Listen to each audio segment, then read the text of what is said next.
Good. Ian, I just want to introduce myself.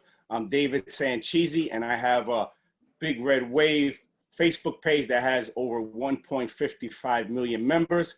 And I just wanted to do a quick story on you. I've been watching your story. I love what you guys are doing. You guys are heroes. I don't know if you know that right now, but people love what you're doing. But there's also people who don't know what's going on. And those are people on my page. And I want to get that story out in your own words real quick. And basically, I want you to tell us how the New Jersey government is basically denying you your civil liberties and your rights, basically. You know, so I just, real quick, tell us your story and give me what you got. Sure. Well, at the beginning, just like everybody did back in March, we were told to shut down our businesses and shut down our lives. And we weren't excited about it, but in that moment in time, it was in the interest of public safety and public health, or at least we thought it was.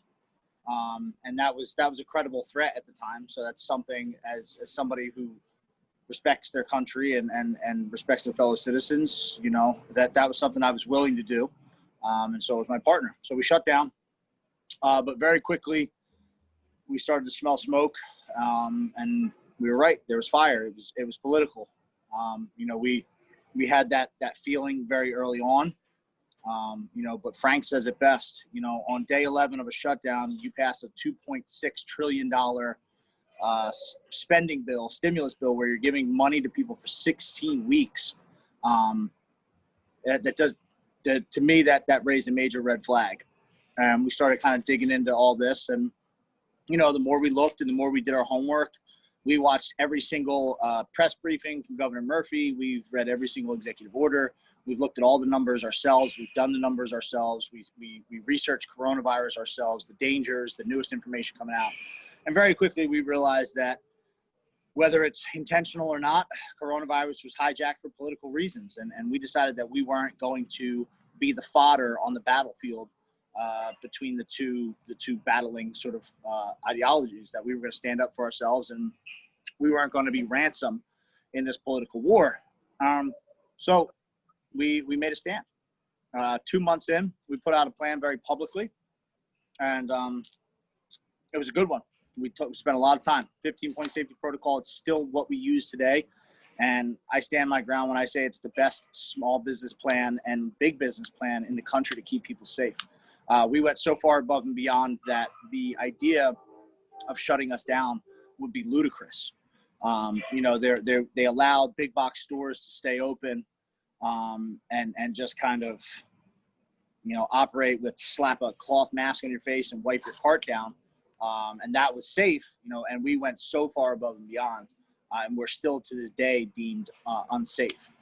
You know, so we put that plan out publicly, and we did so that government could reach out to us and work with us.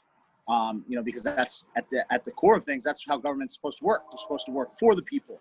And by working for the people, that means you work with people.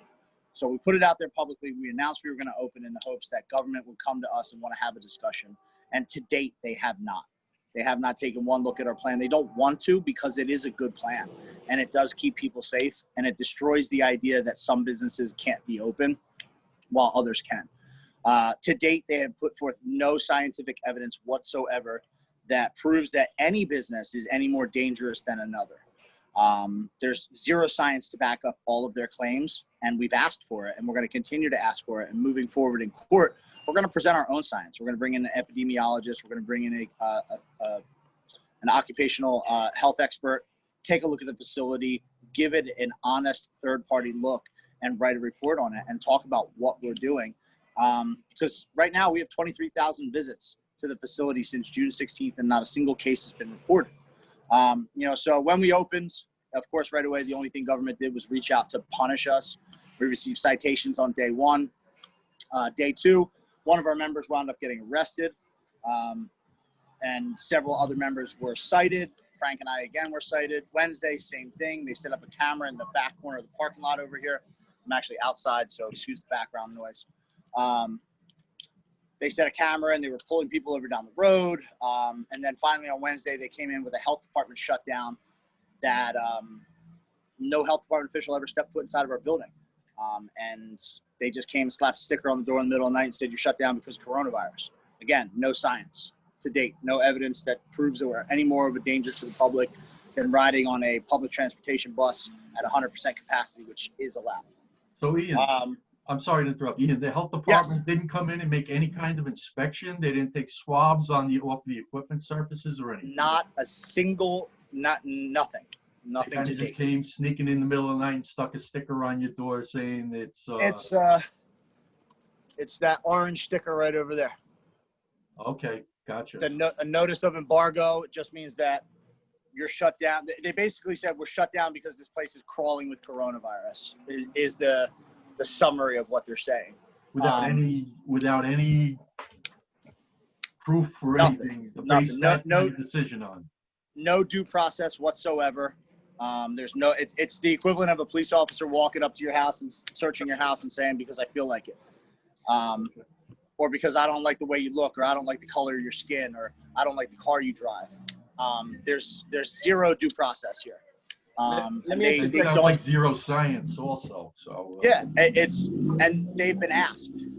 They've been asked to report that science, and they ducked the question very quickly. So moving forward in court, we're going to continue to push for that science, and we're going to present our own. And the fact of the matter is that we will not shut down unless you show us that science. If you can show us the science that shows that this gym or any gym or indoor dining or movie theaters or all these places that are still closed, if you can show me some hard, credible science that proves that we are more of a danger to the public than any other place, we'll happily shut down. Because I'm not in this to hurt anybody. I'm not in this for selfish means. I'm in this to protect my constitutional rights that are being really infringed upon at this point. So, and I know that they won't show the science because if they had it, they would have showed it already. Hey, let me interject real quick. I can't believe that in the greatest country in the world, Americans will be denied due process. It's just incredible when I hear your story that they won't even talk to you about it and try to come to some kind of mutual agreement. So I have a question for you. If there was, is there anything you would do differently, or are you proud the way you did everything as of right now? No, I wouldn't change a thing. I wouldn't change a thing. We've made some mistakes along the way, okay. But we've learned from those mistakes, and they've helped us kind of adapt our game. When we got into this, this wasn't political for us. This was about survival for us. This was about survival, and this was about preserving, the country that we love. And it wasn't a left or right thing. It wasn't anything like that. It was a right and wrong thing. And to tell millions of Americans around the country that they're not essential and feeding their families is not essential, I'm sorry, that's fucking bullshit. I agree. And I agree. I'll never apologize for taking a stand about that. And Governor Murphy is the one who turned it political, and he is the one who turned it personal, and he is the one who turned it into a pissing contest. Because all he had to do was reach out. If he was really interested in public health, let's talk public health. Because if you want to have a conversation about public health, you got to have a conversation about individual health, and that's what we do. That's what we specialize in. You come into this gym and you talk to anybody here. One of the easiest criticisms people throw is like, "Oh, a gym's not essential. You guys just want to look good." And it's like, if you're making statements like that, then you really don't understand what the gym is all about. We got people in here who deal with severe PTSD, recovering addicts. I mean, for people like that, this is their therapy. This is their medication. This is their saving grace. We have Afghan and Iraqi war vets in here who deal with major issues inside their own heads. And these are guys that have seen and done a lot and been through it. And all they want is a normal life. And all they want is to be able to be fathers to their children and husbands to their wives. And this is where they come to do that. Instead of going to the bottle, instead of relying on drugs from the VA, because that's the only solutions they're going to offer. We got cops, firefighters, first responders here. We're surrounded by a couple major hospitals. So we got nurses who work in trauma care units, people who just have high stress jobs and high stress lives. It's important to be able to come here. It's important to be able to come and socialize and feel better, look better. And again, if we're talking about public health, it starts with the individual. That's what the gym is all about. And they're so worried about everybody dying. The number one underlying condition of dying from coronavirus is obesity. That is the number one. It's prevalent in almost 90% of the cases. you know, and it's like, that's important. Yes. Public health is not this one-dimensional entity, you know, that starts and ends with COVID.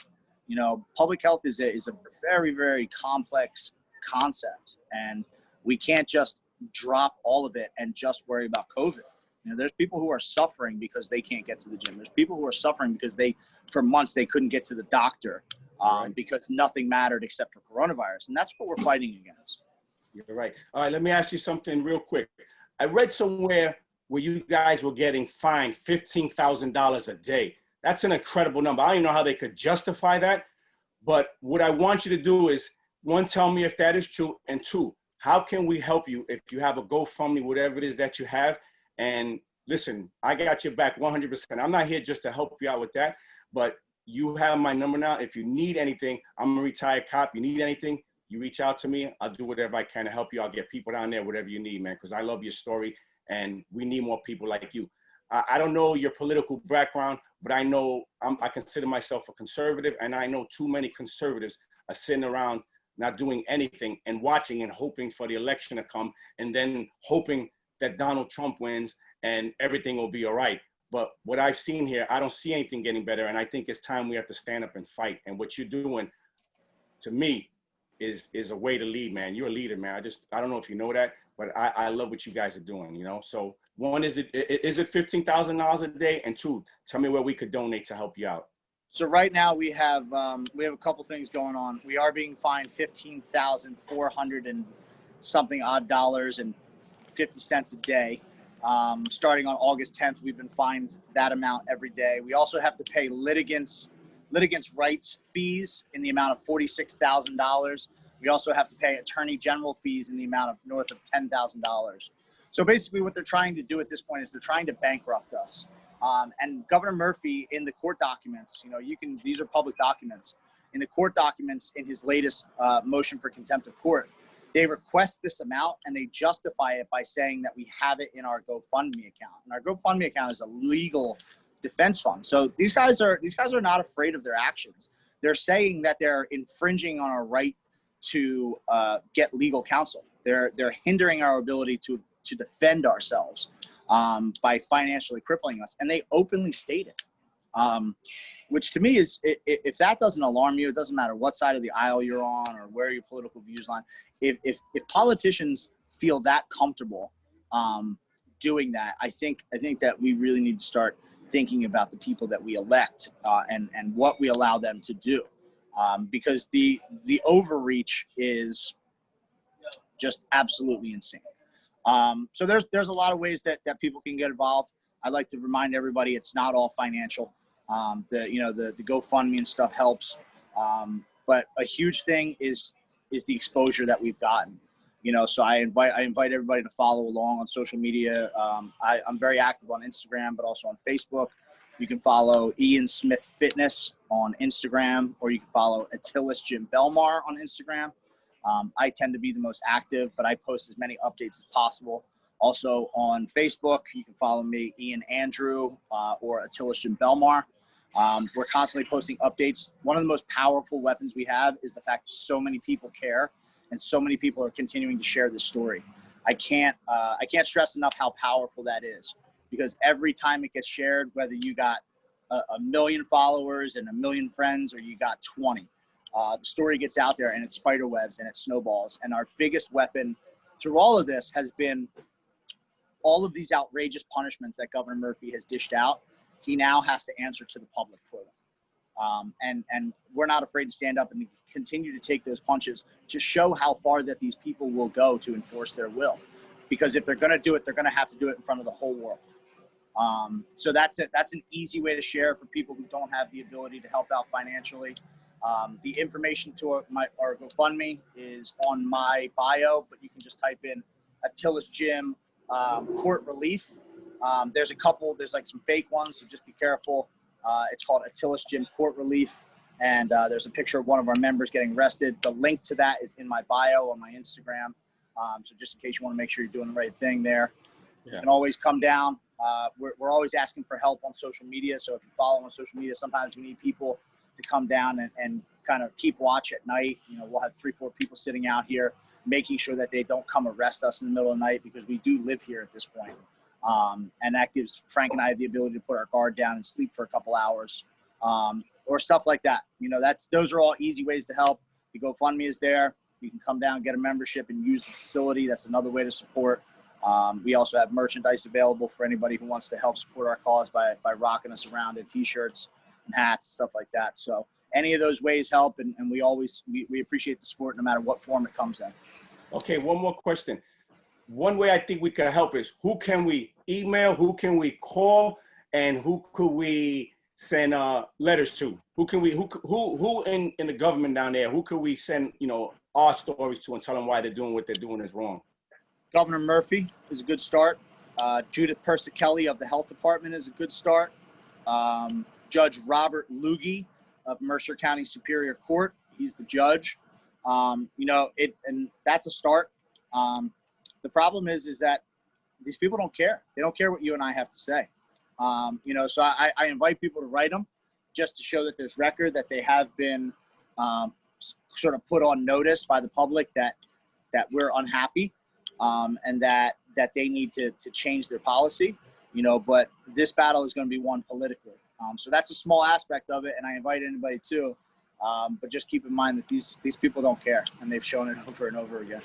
I got you, brother. Listen, thank you for your time. I know you're busy. I'm going to take a ride down there. I'm going to join up the club, and I'd love to meet you in person, man, because I'm telling you, you don't realize what you're doing, but there's people who love you for it, man. You know, like I said, people want to do what you're doing, and you're actually doing it. You live in the dream. I mean, it's not a dream, but you live in the fight. You know what I mean? People don't have the courage to do what you do. That's basically what I mean. They don't have the courage. I hear people talking about it all the time, but you're doing it, man. And thank you for what you're doing, okay? Thank you. Thank you for having me on the show. I appreciate it. Thank you, brother. Good luck.